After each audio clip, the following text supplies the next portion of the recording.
बार्शीत भाजपच्या वतीने गल्लीत गोंधळ दिल्लीत मुजरा अशी गत तालुक्यातील शेतकऱ्यांची झाली. याबाबत सविस्तर वृत्त असे की बार्शी तालुक्यातील वैराग भागातील संतनाथ सहकारी साखर कारखाना विक्रीस काढण्याचे ठरवले होते, परंतु वैराग भागातील शेतकऱ्यांना हाताशी धरून बार्शीतील भाजप समर्थकाने कारखाना वाचवण्याचे ठरविले व शेतकऱ्यांच्या शेतावर कर्जाचा भला मोठा डोंगर ठेवला आणि याच शेतकऱ्यांच्या मानगुटीवर बसून भाजप समर्थक नेतेगिरी करू लागले. तर शेतकरी गेल्या 2 दिवसापासून अन्न पाण्याविना गृहनिर्माण संस्था व लोकमंगल बँकेच्या विरोधात बार्शी येथील मार्केट यार्ड येथील सहाय्यक निबंधक कार्यालय यांच्यासमोर कुटुंबासह बसलेले आहेत. विशेष म्हणजे या शेतकऱ्यांना फसवणारा भाजपचाच बँक देखील भाजप आमदार सुभाष देशमुख यांची आणि सरकार देखील भाजपचंच. या शेतकऱ्यांच्या आमरण उपोषणाला विद्यमान आमदार दिलीप सोपल यांची 2 दिवसापासून भेट नाही, तर भाजप समर्थक माजी आमदार राजेंद्र राऊत यांनी देखील या उपोषणाकडे पाठ फिरवली आहे. माजी आमदार राजेंद्र राऊत यांनी या प्रकरणात लक्ष घातलं तर हे प्रकरण मिटून जाईल असं शेतकऱ्यांना वाटते. जर या प्रकरणात आजी व माजी आमदारांनी लक्ष नाही घातले तर येणारी जिल्हा परिषद व पंचायत समिती या दोन्ही आजी माजी आमदारांना शेतकरी काय करतील याचा विचार करावा लागेल. मी परमेश्वर कदम, आपण पाहता रणसंघर्ष डिजिटल न्यूज मीडिया. या बातमीचे प्रायोजक आहेत उदय कलेक्शन बार्शी. लग्न सराई आली की लग्न आला आणि लग्न आलं की बसता आला. स्वस्त जबरदस्त आपलं बार्शी उदय कलेक्शन, गवळे गल्ली बार्शी. संपर्क 95 45 66 66 06 येथे अवश्य संपर्क साधावा.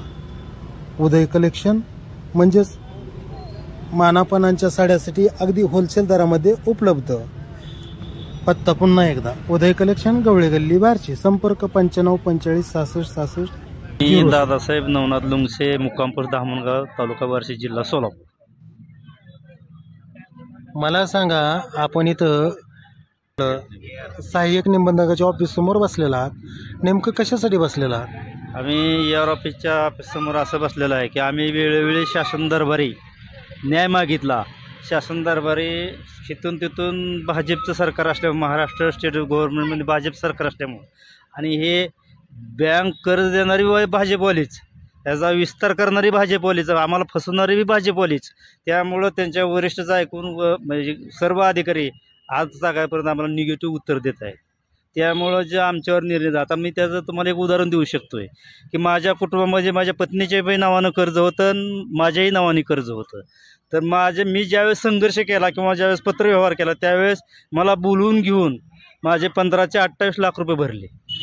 आणि ज्यावेळेस माझ्या पत्नीची विचारणा केली, व हे का खातं तुम्ही ठेवताय, आणि ते 28 लाख कुठून आले, कसे आणले, काही मला माहीत नाही.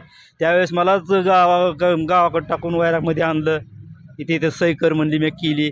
त्यावेळेस बी कारखाना चालू करा म्हणून तशी बी सही केली. तसं त्या विचारानं मी म्हणतो माझ्या पत्नीचंही भरा. आणि त्यावेळेस मला वेळोवेळी उडवाउडीची उत्तरं. आणि आता मागच्या 9/4/2025 आता जप्ती आली. माझी पूर्ण तहसीलदार, नायब तहसीलदार यांनी किंवा महसूलच्या अधिकाऱ्यांनी जप्त केली आहे. आता ते जमीन जप्त झाल्यानंतर आता आमच्याकडे पर्यायच काय, मरण्याशिवाय पर्याय काय? ठीक आहे, मला इथून जर आम्हाला नाहीच पर्याय मिळाला किंवा काही नाहीच आम्हाला न्याय मिळाला तर आम्ही इथं जोपर्यंत आम्हाला न्याय मिळते तोपर्यंत ठीक आहे, नाहीतर आम्ही आत्मदान करण्यास तयार. मी बाप्पा महादेव बोधले, महाराज धामणगाव, कीर्तनकार. बोला, काय प्रश्न आपला? मला सांगा महाराज, आपण इथं आमरण उपोषण स्थळी बसलेला आहात, याबद्दल कशासाठी बसलात आणि का बसलात? कशासाठी बसलात? तुम्हाला आमच्या हरिभाऊ पवारांनी सांगितलं की गृहनिर्माण संस्थेनं 2016ला कर्ज काढलेलं आहे. कर्ज काढण्यासाठी आमची जी काय मॉर्गेजची फी आहे संस्थेनं भरलेली आहे आणि आमचे पैसे ह्यांनी मान्य केले आहेत. 2019ला भाऊनी सांगितलं उपोषणाला बसल्यानंतर ते पैसे अद्याप त्याने संस्थेने भरलेले नाहीत. आम्हाला लिहून दिलं आहे, लोकमंगल बँक जर तुमच्या दारात आली, तगादा लावला तर आम्ही तुमचे पैसे भरण्यास तयार आहोत. पण अद्याप त्यांनी पैसे आमचे भरलेले नाहीत. आमची लेकरं बाळं शिकतात. बरं, मला सांगा, यामध्ये शेतकऱ्यांची चुकी आहे की गृहनिर्माण संस्थेची? चुकी शेतकऱ्याची नाही, कारण शेतकऱ्याने साखर कारखाना चालू होत आहे ह्या उद्दिष्टाने सगळ्या शेतकऱ्यांनी उचललेले पाऊल आहेत आणि तसे त्यांनी लेखी दिलेले. परंतु आज शेतकरी देशोधडीला लागलेला आहे आणि प्रशासनच जर असं शेतकऱ्यांबद्दल जर वागत असेल, याबद्दल तुम्हाला काय वाटतं? कारण प्रशासन ही शेतकऱ्याच्या बाजूचं राहिलेच नाही. आणि प्रशासनावर शेतकऱ्याचा विश्वास राहिला, कारण जो तो आपापलं बघतोय. कारण ह्याच्यामध्ये राजकीय हेतू आहे, इथं युगोन आलेला आहे. आणि ह्या गृहनिर्माण संस्थेने 46 लोकांच्या उतारावर कर्ज काढलेलं आहे. 30 लोकांचं कर्ज भरले अद्याप, फक्त 9 लोक राहिलेत. का 9 लोकांचं कर्ज ठेवलं? आम्ही काय त्यांचं घोडं मारलं का? हां, मग आमचं का भरत नाहीत? इथं कुठंतरी हेवे द्यावे आणि राजकीय द्वेष तयार झाला आहे, म्हणून आमच्या लोकांचं पैसे त्यांनी भरलेले नाहीत. तरी आमचे पैसे भरून आम्हाला न्याय मिळावा. जर न्याय मिळाला तर आम्ही इथून हलणार नाही आणि उपोषण सोडणार नाही. आमचं कर्ज भरावं, आमचा उतारा नील करावा, हीच आमची मागणी आहे. आमचं त्यांचं काय बांध बांध नाही. आमच्या शेतकऱ्याच्या कर्जावर त्यांनी गृहनिर्माण संस्थेने प्लॉट घेतलेत, जमिनी कमविली आमच्या पैशावर. आणि लोकमंगलला तसं त्यांनी लेटर दिलं तर ह्या शेतकऱ्याचं कर्ज आमच्याकडे ट्रान्सफर करा. RTGSनं रक्कम ट्रान्सफर झाली त्यांच्या गृहनिर्माण संस्थेला. तरी देखील आज गृहनिर्माण संस्था त्यांच्या दारामध्ये आज जवळजवळ 16 शेतकऱ्यांना आमरण उपोषणाला अगदी मरणाच्या दारातच आणून सोडलेलं आहे. याबद्दल प्रशासन विचार करेल असं वाटतंय का तुम्हाला? विचार करेल किंवा न करेल हा त्यांचा प्रश्न आहे. विचार नाही केला तर आम्ही आमचा विचार केला आहे. जर पैसे नाही भरलं तर आम्ही आत्मदहन करणार. हाच आमचा शेवट पर्याय काय. जर ह्यांना घाम फुटत नसेल तर आम्हाला दुसरा पर्याय काय? आम्हाला जगण्याचं साधनच नाही ना. हाच आमचा पर्याय आहे. वर्षा महारुद्र घोडके. नमस्कार ताई, आपलं नाव काय? वर्षा महारुद्र घोडके. मला सांगा, आज आपण आमरण उपोषणाला बसलेला त्याचा दुसरा दिवस आहे. याबद्दल आपण काय थोडी माहिती सांगू शकाल का? हो, विचारा. मला सांगा, आज आपण या गृहनिर्माण संस्थेने जे आपल्यावर जे अन्याय केलेला आहे शेतकऱ्यांबद्दल, यासाठी तुम्ही आमरण उपोषणाला बसलात. हा अन्याय कशासाठी केलेला होता? आमच्या शेतावर कर्ज काढलं आणि गृहनिर्माण सोसायटीला घेतलंय त्यांनी कर्ज प्लॉटसाठी, आणि लगेच देतो म्हणले होते उतारा कोरा करून कारखाना वाचवण्यासाठी. तर ते आतापर्यंत दिलेलं नाही आणि आता आमच्या शेतीत जप्ती करायला लागलेत. कारखाना वाचला का? पण तुमच्या शेतावर जो कर्जाचा डोंगर ठेवलेला आहे तो वाचला का? वाचला की. मग पुढारी वाचले, मोठे झाले तेच. मला सांगा, पुढारी मोठे झाले, परंतु आता आपण आमरण उपोषणासाठी बसलात आणि दुसरी गोष्ट तुमच्या शेतीवर जप्ती देखील आली. याबद्दल आपण काय बोलाल? ठीक आहे, त्याने घेतलेलं कर्ज आमचं भरून टाकावं आणि आमचा उतारा कोरा करून द्यावा. जर त्यांनी हे कर्ज नाही भरलं किंवा उतारा नाही कोरा केला तर आपली पुढील भूमिका कोणती असेल? इथून उठणारच नाही. आत्मदहन करणार आम्ही. इथून उठणारच नाही. तिथं तर मरायचं आणि इथं तर मरायचं. मग ठीक आहे.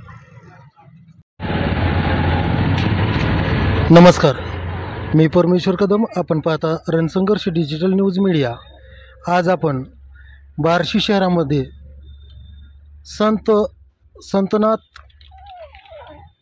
गृहनिर्माण संस्थेच्या माध्यमातून शेतकऱ्यांची कशी ससे होलपट केलेली आहे व त्यांना कसे फसवणूक केलेलं आहे याबद्दल आपण गेल्या 2 दिवसापासून आमरण उपोषणास बसलेल्या शेतकऱ्यांच्या आपण व्यथा जाणून घेणार आहोत.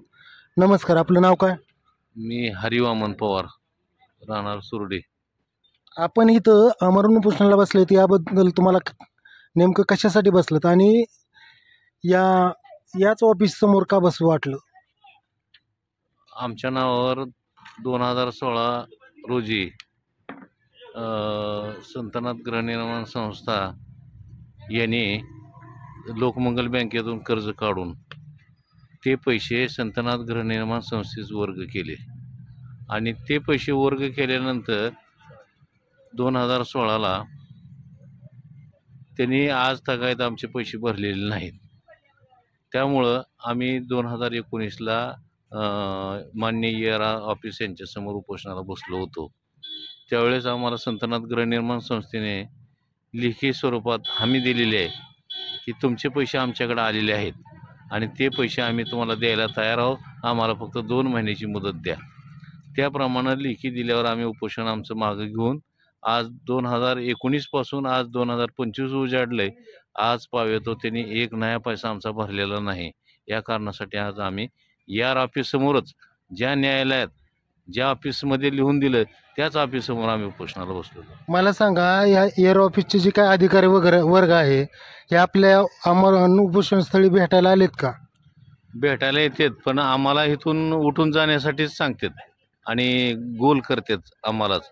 वरिष्ठाचा असा दबाव आहे, तसा आहे, राजकारणी लोकांचा असा दबाव आहे, असं ते म्हणून आम्हालाच गोल करून उठवण्याचा प्रयत्न करतात. कारण आम्हाला इथून उठायचं का नाही, तर आमचे 2016 सालापासून आमच्या जमिनी घाण ठेवून त्यांनी कर्ज काढले.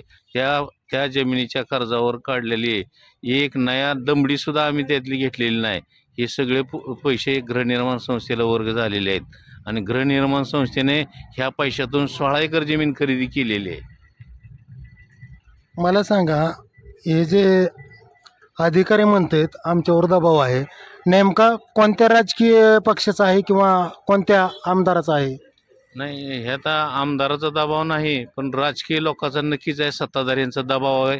कारण DDR समोर आमची सुनावणी झाली त्यावेळेस राजकीय लोकांचा दबाव येऊन DDRवर प्रेशर आणून आमचा मुख्य जो मागणीचा मुद्दा होता की 2019ला जे कर्ज मान्य केलंय त्यांनी आणि पैसे आमच्याकडे जमा आहेत, हा मुद्दा वगळून DDRला सुनावणी घ्यायला सांगितली. आणि आम्ही त्यांना सांगितलं की आम्हाला लिहून दिलेला हा मुद्दा घ्या तुम्ही, परंतु त्यांनी महत्त्वाचा मुद्दा वगळून DDRने सुनावणी घेतलेली आहे. मग त्या सुनावणीमधून आपल्याला नेमका कोणत्या मागण्या होत्या त्या सुनावणीमध्ये आणि त्यांनी का टाळल्या आपल्या मागण्या? आम्ही एकूण 72 मुद्दे सांगितले होते आणि 72 मुद्द्याच्या अनुषंगाने सुनावणी घ्यावी असं आम्ही कलेक्टर साहेबांनी DDRना सांगितलं होतं. परंतु त्यांनी काय केलं, ज्या मुद्द्यामध्ये गृहनिर्माण संस्था, लोकमंगल बँक अडचणीत येईल ते मुद्दे वगळले. कारण त्यांना ते सत्ताधारीतल्या लोकांची पाठराखण करायची होती. त्यामुळे त्यांनी काय केलं, ज्या मुद्द्यामध्ये संस्था आणि लोकमंगल बँक अडचणीत येणार नाही तेच मुद्दे घेतले 1 ते 8 या. आणि त्यांनी स्पष्ट सांगितलं आम्हाला 72 पैकी 1 ते 8 ह्याच मुद्द्यावर आम्हाला सुनावणी घ्यायची आहे. असं का? बाकीचे मुद्दे महत्त्वाचे नाहीत का? संतनाथ गृहनिर्माण संस्थेने लिहून दिलेला जो हा मुद्दा आहे, ह्या मुद्द्यावर त्यांनी सुनावणी का नाही घेतली, हा मुद्दा का टाळला? तर ज्या न्यायालयासमोर हे लिहून दिलेलं आहे गृहनिर्माण संस्थेनं की ह्यांचे पैसे आमच्याकडे आहेत आणि हे पैसे आम्ही द्यायला तयार आहोत, आणि जर ह्या कर्जाची रक्कम लोकमंगल बँकेने जर तगादा लावला तर शेतकऱ्याच्या दारात जर बँक आली त्याची सर्वस्वी जबाबदारी आम्ही घेऊ, असं लेखी हमी दिलेली आहे. लेखी हमी देऊन सुद्धा आज तुम्ही डुप्लिकेट कागद बनवून ARवर प्रेशर आणून DDRवर प्रेशर आणून आजी माझी आमदारांना वाटतं की हा जे फ्रॉड ज्यांनी केलेला आहे तो माणूस आपल्याला इलेक्शनमध्ये थोडाफार उपयोगी येईल, त्यामुळे ते बी लोक आमच्याकडे दुर्लक्ष करतात. मग आता ही लोकमंगल बँकेनं 9/4/2025 रोजी ताबा घेतलेला आहे जमिनीचा आमच्या. 2025 रोजी जमिनीचा ताबा घेतलाय. मग त्यांनी आम्हाला शब्द दिला होता की तुमची जमीन जर ताबा घ्यायला लागली किंवा तुमच्या दारात बँक आली तर आम्ही त्याची हमी घेतो. मग का हमी घेतली नाही? आज आमची जमीन ताबा घेतली, आम्हाला एवढीच जमीन आहे, आमची लेकरबाळ उपाशी मारा लागलेत, कोण जबाबदार आहे ह्या गोष्टीला? या घटनेसाठी बार्शीचे तहसीलदार आपल्या उपोषणस्थळी भेट देण्यासाठी आलते का? नाही, उपोषणस्थळी शासकीय कुणीही आमच्याकडे आलं नाही. त्यांची अशी इच्छा असेल की असे शेतकरी मरून थोडी कमी झाली तर बरं होईल, अशी त्यांची भावना असू शकते. आणि बार्शीचे विद्यमान आमदार दिलीप सोपल यांनी आपल्या उपोषणस्थळाबद्दल काय आपल्याशी काही चर्चा वगैरे काय केली का? त्यांनी जर चर्चा केली नाही, आम्हीच फोन त्यांना लावला होता, पण तुम्ही ह्या प्रकरणावर का सह्या केल्या असं त्यांचं म्हणणं आहे. पण आता हा विषय असा आहे की संतनाथ सहकारी कारखाना विक्रीस निघाला होता आणि तो कारखाना आम्ही वाचवतो अशी काय पुढाऱ्यानं सांगितल्यामुळं आम्ही ह्या सह्या केलेल्या होत्या. हे काय आम्हाला काय हे कर्जाचे पैसे घ्यायचे होते असं नाही. तर ते आजी माजी आमदारांना खासदारांना आम्ही उपोषणाला बसणार आहे असं रजिस्टर केलेलं आहे, आम्ही RPD केलेलं आहे पोस्टातून. खासदार साहेबांचं काय निरोप वगैरे आला का? भेटायला येतो म्हणतात, पण इथपर्यंत कुणीच आलेलं नाही. खासदार आले नाहीत, आमदार आले नाहीत, कुणी आलेलं नाही. बरं, माजी आमदार राजेंद्र राऊत यांचं काय म्हणणं आहे? नाही, त्यांची आमची काही चर्चा झाली नाही, पण त्यांना बी आम्ही कळवलेलं आहे आम्ही उपोषणाला इथं बसतोय म्हणून.